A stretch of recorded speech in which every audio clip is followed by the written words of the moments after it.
যে কোনোভাবেই হোক সাদেক হোসেন খোকার ছেলে, তাহলে সাদেক হোসেন খোকার ছেলে, আবার উনি তো আমাদের এই 6 আসনেরও কি একজন অভিভাবক ক্যান্ডিডেট, উনি একজন। তাহলে এরকম অনেক দলের ক্যান্ডিডেট আছে না? এখন উনি ছাড়া যদি অন্য কোনো দলের ক্যান্ডিডেট আসতে চায়, তাহলে আপনারা কি না করতে পারবেন?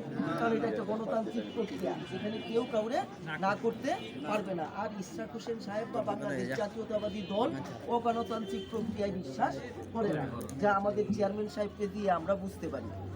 ওনার মন মানসিকতা দিয়ে, ওনার কথাবার্তা দিয়ে, ক্যামেরাম্যানের সাথে হাত মেলানো, যা বিগত দিনে দেখি নাই, মানে এগুলো হইতেছে কি, এটা থেকে আমাদের শিক্ষণীয় ব্যাপার। উনি আমাদেরকে শেখাচ্ছে, আমরা বাংলাদেশ জাতীয়তাবাদী দলের প্রত্যেকটা কর্মী, আমরা যাতে ওনাদের কাছ থেকে শিখি। তাহলে উনি এখানে আসলে ওনার অভাব অভিযোগগুলো বলা যাবে না, ওই অভাব অভিযোগগুলো লিখে রাখতে হবে না যে আমার এই সমস্যা এই সমস্যা এই সমস্যা, আমার মন্দিরের সমস্যাটা আছে, এটা সংস্কার করা, এটা পুনঃসংস্কার করে এটাকে হেরিটেজেরই দেওয়া। কিসের হেরিটেজ? একটাই আছে। আমরা যদি ক্ষমতায় আসি, আল্লাহ তাআলা যদি আমাদের ক্ষমতায় নিয়ে আসে, আমরা চেষ্টা করব এটা কি করার জন্য, এটা হেরিটেজের ইসে যাতে নিয়ে নেওয়া যায়। ওইটাই বলতেছি বাবা, ওইটা পুনর্নির্মাণের মাধ্যমে, পুনঃসংস্কারের মাধ্যমে এটা যাতে হেরিটেজের মধ্যে, এটা আপনারা এখন বুঝতেছেন না, এটা একটা প্রক্রিয়া আছে, এটা পরে আমরা দেখব।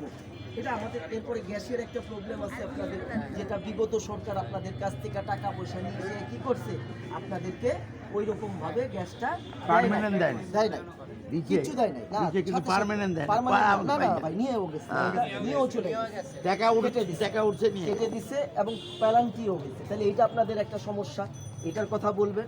ওই নিষ্কাশন আপনাদের একটা সমস্যা, কি ওই নিষ্কাশন আপনাদের কিন্তু একটা সমস্যা। কারণ আপনি এখান থেকে যদি হেঁটে যেয়ে দেখেন, পুরো ওই মাথা পর্যন্ত গেলে শুধু মাঝামাঝি আপনাদের কিছু পয় নিষ্কাশন বা টয়লেটের ব্যবস্থা আছে।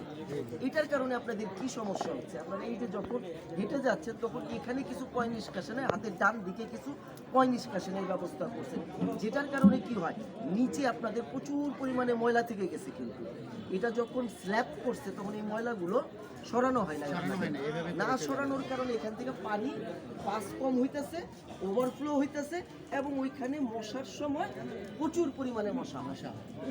তাহলে এটাও আপনাদের একটা সমস্যা। এরপরে সর্বোপরি সমস্যা হচ্ছে আপনাদের শিক্ষা খাতের সমস্যা, যেগুলো উনি কিন্তু ওনার 16 দফার মধ্যে এটা ইন্ডিকেট করে গেছে যে কি কি দেবে আপনাকে।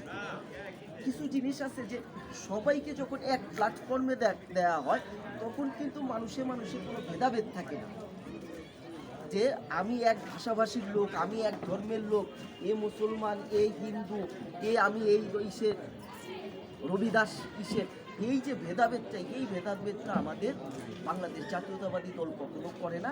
আমাদের নামের শুরুতেই তো বুঝতে পারবেন জাতীয়তাবাদী, আমাদের নামের শুরুটা কিন্তু খেয়াল করে দেখতে হবে যে জাতীয়তাবাদী মানে কি।